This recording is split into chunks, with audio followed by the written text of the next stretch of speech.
Do you know this song, Mi Favorita? I just think it's absolutely beautiful. If you'd like to stick around to the end of this video, you can hear me play the whole thing. But in this video, we're just going to be talking about it, talking about what's involved in learning this piece, and also give you a preview of the full course on this piece. So let's dive in. Mi Favorita. This is a lovely little Spanish number.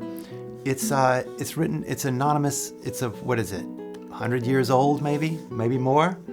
But it's lovely. And so some of the challenges we'll talk about in this video, and also some of the good things we'll talk about. First off, this, as pieces go, it's pretty short. And so there's a lot of repeated material. We have this big first whole section right here, and we repeat this a bunch of times. And so we have a little bit of free material there, which is really nice.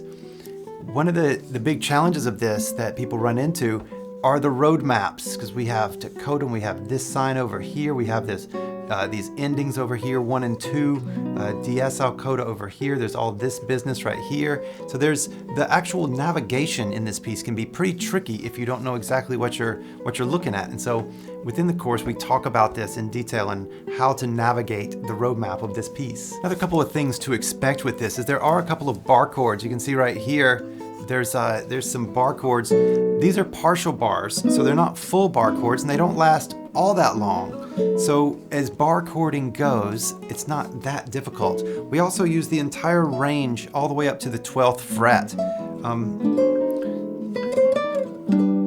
We use the entire fretboard, and so it's a really lovely range within the guitar. One of the best things is that whenever you play this, people perk up. It's almost like we know it already before we've even heard it, because it's just so good in that way. Right, so this course, the way that this course is organized is, if you'll see these little numbers and squares right here, I know it's incredibly small on your screen, but if you see those numbers of the squares, those are small practice sections. And so we split this score up into just little bitty bits. So we take each one, this is the first practice section, and it's just the intro.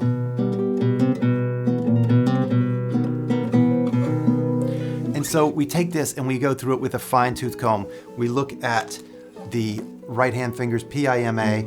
We look at in detail how everything moves, and so that how you can get to everything most easily, and how you can remember it and put all that together so that it sounds beautiful. We use a couple of rest strokes in here. I typically don't suggest rest strokes for people, but in this one, just a couple of them sound really nice. And so we talk about that as well. We also talk about the left hand and the different situations in each measure, in each note. What are the best ways of getting to each note? How do we best work out the logistics and the choreography and the acrobatics of making this all work? We talk about every little musical symbol, like that right there. We talk about allegretto, and we talk about everything, every little bit on the page, the slurs, the rests. How do we work through those? How do we stop the strings if we need to? How do we not if we don't need to?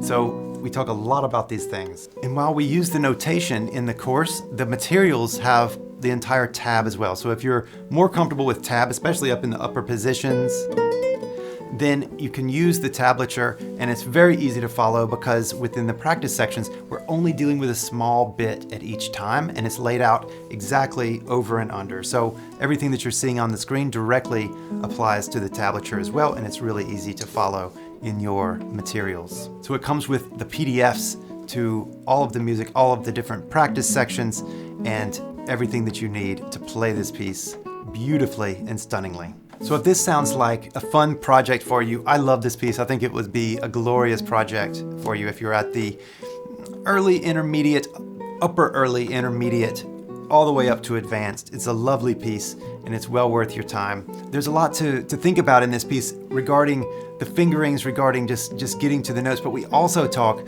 a lot about the phrasing and the musicality, and how to make this flow, how to make it sing, be a true mazurka. So if this sounds good to you, consider taking this course on Mi Favorita. It's a good one. I look forward to seeing you in there. Take care. Bye-bye.